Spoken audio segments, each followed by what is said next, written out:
TransCanada has dropped a bombshell that will have repercussions across the country. The company is canceling its $15 billion Energy East pipeline, which would have created thousands of jobs. The pipeline would have moved Alberta crude oil to refineries in New Brunswick. The company says it canceled the project after careful review of changed circumstances. That change?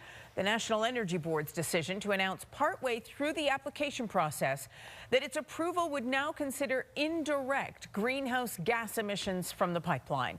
TransCanada had warned then that the project could be canceled. Today, it made good on the threat. The federal government's defending its changes to the approval process. There are people who see these projects from different points of view. There are those who are focused most on economic growth and less on environmental stewardship.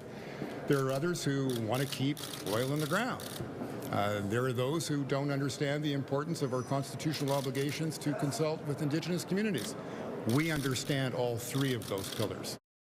Kamil Karamali joining us live. So, Kamil, what does the pipeline cancellation mean for our economy? Yeah, Jocelyn, the Canadian Association of Petroleum Producers says what happened today is a troubling pattern that's emerging in the industry. Now, CAP, as they're more commonly known as, says Energy East had the makings of a very good project. A lot of pipe was already in the ground. It would have meant those in the east could rely on Canadian crude instead of having to import from Saudi Arabia. But CAP blames a lack of transparency in the regulatory process for several recent project cancellations, saying the goalposts keep moving, and that's very disappointing, not just for the industry. For Canadians as well, it means the loss of thousands of jobs. Energy East would have created 14,000 jobs in the short and medium term, but there's also the long-term effect to be worried about. If Canada can position itself as a supplier of crude oil of choice for the world, the upstream opportunities could go on for generations if projects like this could go forward.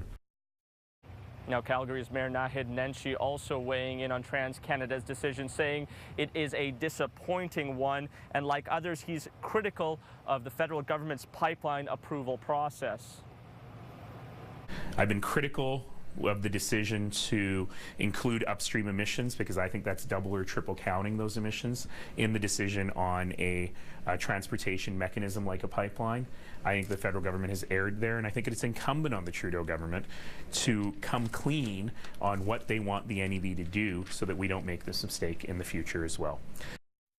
Now, Alberta's Premier Rachel Notley has only released a statement with her reaction. In it, she says she's very disappointed, and it's an unfortunate outcome for Canadians, Jocelyn. All right. Thank you, Kamil.